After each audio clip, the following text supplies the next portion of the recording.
Hello guys, welcome again. This is Iga Code. Welcome to our new session. Hano tugiye kureba kubyerekeranye na forms muri HTML. Muri forms tugiye kureba bijyanye na login, sign up, forms n'uburyo ki bazidesigninga muri HTML. Nkuko dusanzwe tubikora, mbere na mbere ikintu dukora tugiye creatinga folder tubuze kwifashisha.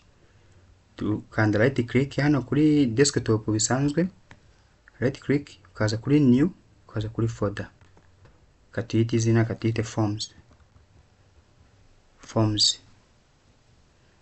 then enter. Hano mfitemo iyi ngiyi n'ubundi kaze mpindura izina kuko mfitemo indi yitwa gutya, kaze nyite my forms. Okay, my forms noneho kaze nkande right click on it, then show more options, open with code,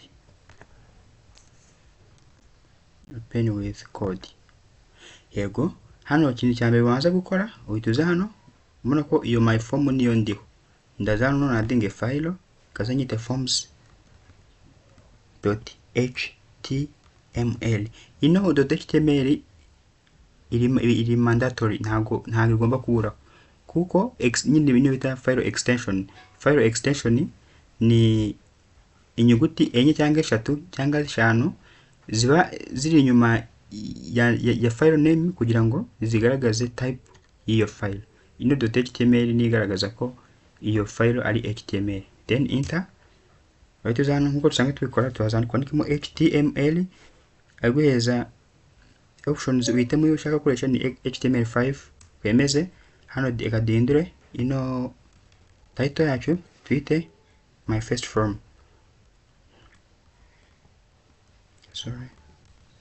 form.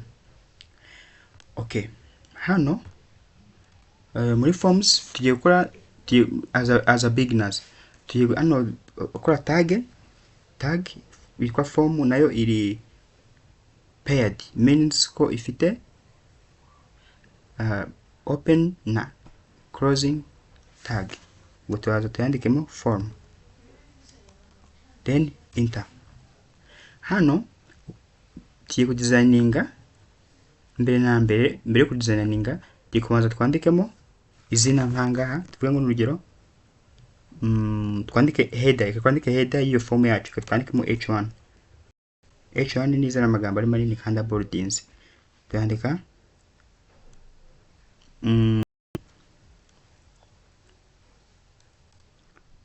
student registration form, then hano iyi ni h1 nk'ibisanzwe yoho. Then kintu dukora tugiye kuza hano twandikemo tag bita input type. Ubwo input type bisobanura ko nyine ikintu izana aka box bitewe n'icyo ushaka gukoresha. Ashobora kuba ari aka password, ashobora kuba ari aka email, ashobora kuba ari aka checkbox cyangwa se radio. Byose turabireba turebe ukuntu bikora.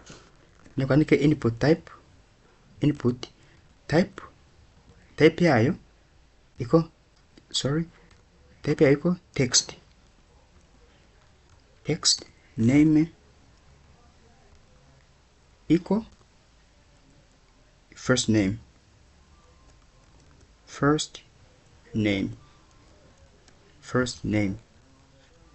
Noneho ikadu running ingi turebe uburyo ki bimeze. Katuraza hano muri ya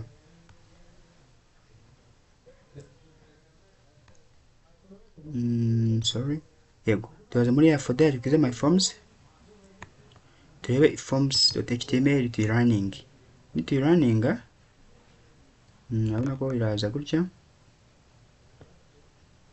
Yes, urabona ko ya input type yacu yazanye akantu kameze gutya kuburyo ufite gukandikamo. Noneho kugira ngo bigaragare neza, reka dufate hano at the left side of our text box hano dushyiremo ikintu n'ijambo rigaragaza ikintu umuntu azashyiramo, yego, kugira ngo bitworohere. Ubwo reka tuze hano muri code zacu tuyintegrating neza kugira ngo tujye tubikoresha bitari kutugora. Yego, ubwo turaza hano tuhandike first name, turebe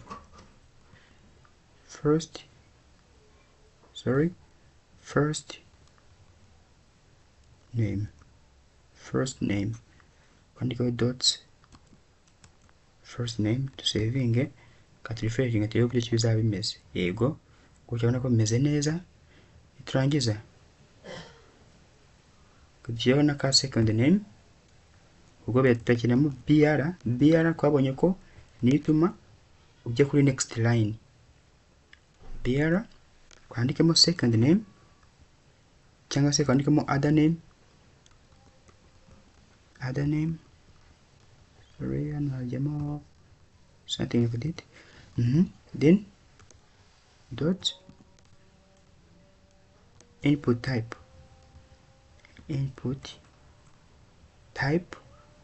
equal text, kuko amagambo second name namva ko ni text na amagambo asanzwe. Name equal second other name, tugiye gutya kadusavinge. Yego, ongera no bera kugira ngo utaza bifatanye kuriya. Ukora ibishoboka byose ku buryo iyo form yawe uri gukora iza kurepinga well. Yego, kadushyiramo akantu k'akanya, savinge. Yego, first name, other name. Yego, ikindi kadushyiramo email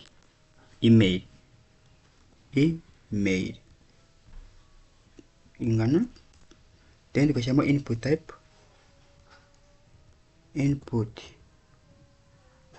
type ingana email, name equal email, then kadusavinge turebe ibintu kibize kubona. Ubona ko bitewe ko tutakizemo ino br byaje hirya, niyo mpamvu bana tubize kwashyira br ebyiri ngizo kwashyize hano. You see, saving, then refresh. Hanyuma akantu ka address, email address. Ndebe. Okay, ikindi dushyiramo aho umuntu ayoze gushyiramo password input type ngo ni password nayo kuntu yandika gutya, n'ubundi wandike input type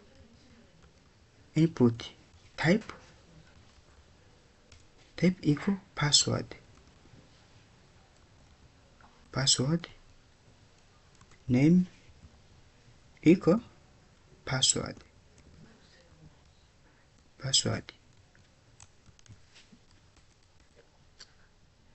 Nemu tukeneye ya br yacu, reka turebe ibyo tubonye ari biki. Tukeneye ya br yacu ebyiri,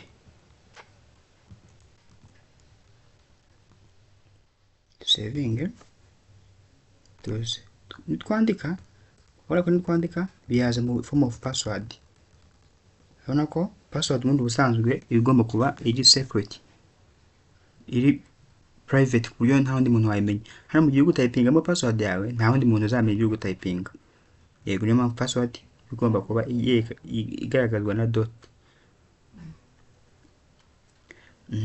Hano ikindi dukeneye gukora, dukeneye gukora buto hano twayita register. Hano twashyira buto twayita register, aho nyine kuko form ya registration yumvikana niba bamaze gushyiramo izina Eric Uwimana, Eric Uwimana, Eric Tuyishime, kwesha nk'ingi for example password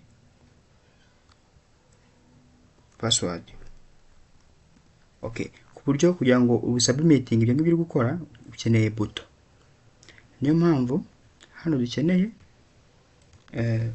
dushyiraho BR nk'ibisanzwe nizo turi gukoresha, then tuze hano twandike button, ni tag bita button nayo iri paired, niyo idufasha kugira ngo ukore buto. Button batiyite register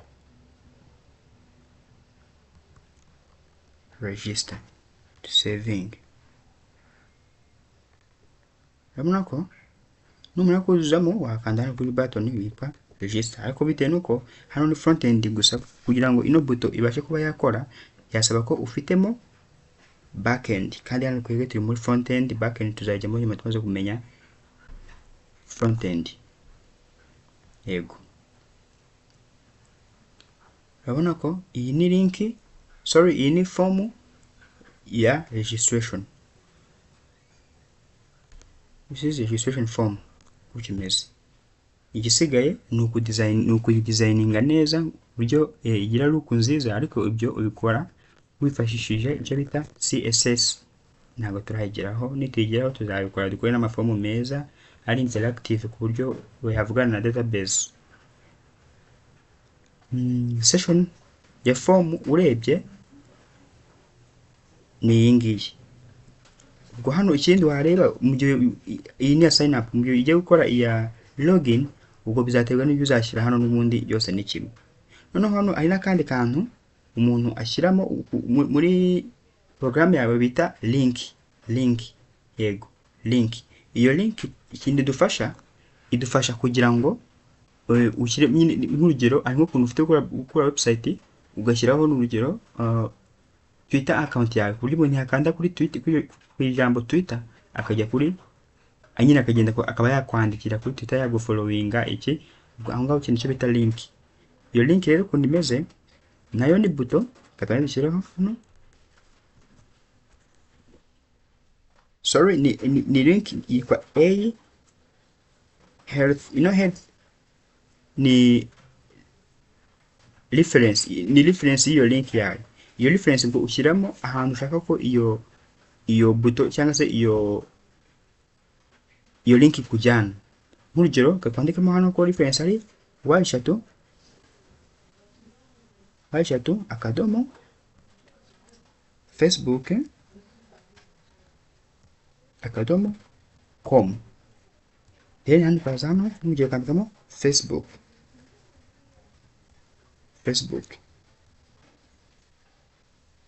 Katushyiremo hano hirya visit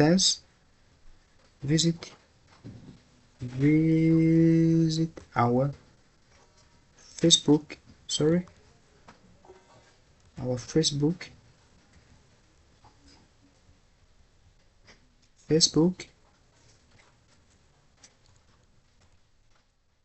page,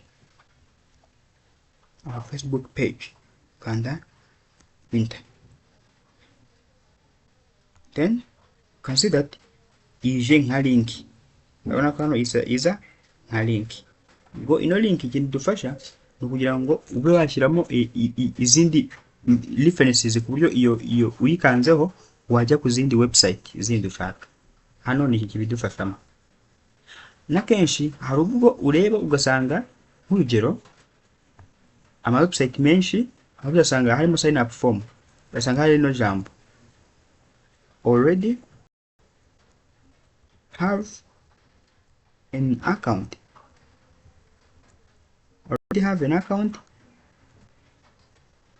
kaza hano ashyira ngo login. Akenshi ugasanga mu website menshi ari uko ameze.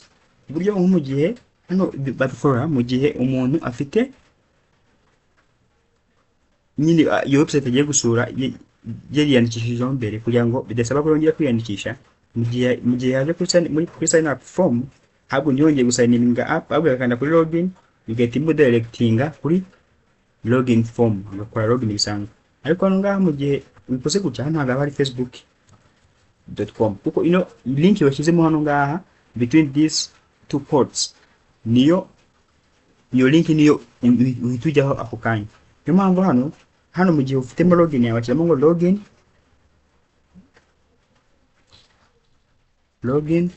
login.html ubu niyo wahita wandika hano ugasevinga. Actually look ya website yacu ntabwo ihinduka bitewe nuko ibi ngibi kwanditse hano iyi link kwanditse aha nta bwiza biba biri logically kandi hano ngaho bitewe nuko nk'urugero dukore indi file nk'urugero reka dukore indi file hano twite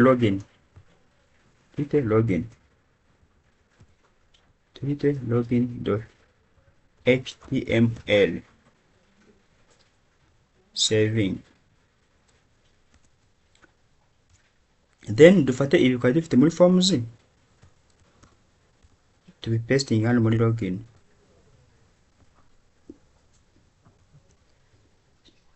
Nitubipasting hano muri login ikintu biri budusabe basaba guhindura amagambo twakoresheje ngaha kugira ngo nitugenda duhindura amaform bitarakuza kuba bisa. Student login form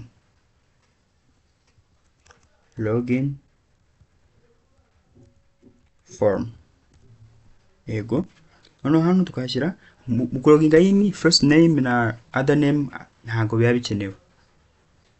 Hano ukagifashisha email na password yego. Then hano kwanditse button tukakora register tukashyira login.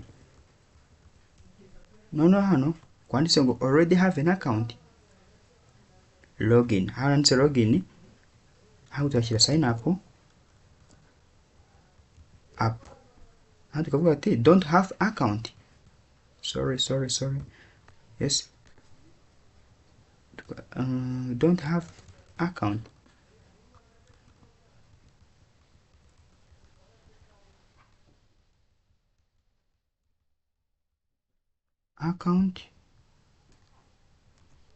Don't have an account, there's single C, yes, don't have an account. Then sign up tukamudirectinga kuri forms.html saving. Tugaruke hano hacu, sorry, okay.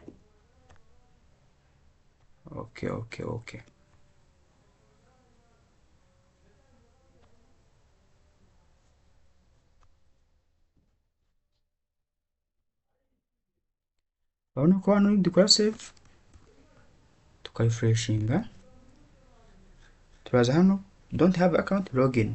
Ukora login uraza hano kandi hano wahita ujya kuri login form ukubibona hano wahita ujya kuri login form. Noneho mu gihe hano ukanze kuri sign up ikudirectinga hano kuri ya forms yo gusigninga up. Mu gihe ufite account wahita ujya hano kuri login kwinjizamo username na password wakoresheje kubibona. Noneho hano ikindi kugira ngo ube watuma umuyuza amenya neza ibintu ushaka gushyira muri form yawe, hano hari ikintu arwo uzasanga muri website handitsemo nk'amagambo n'urugero ngo enter your first name. Hano enter your first name no gusanga niba utangiye kwandika amagambo ahise agenda. Reka turebe uburyo ki nabo bayakora hano kugira ngo ayo magambo aze ukoresha bita placeholder.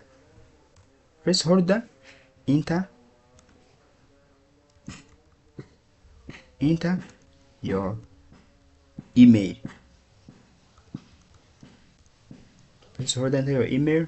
Same here. Placeholder. Sorry. Placeholder. Enter your password. The saving the same here. Turaza hano placeholder, enter the first name. Enter the first, sorry, small t, the first name. For here we add placeholder also. Enter your other name.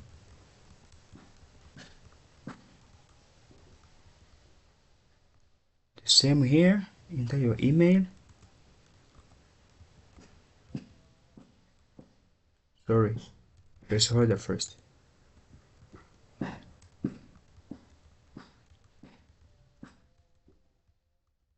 Enter your email, and for password,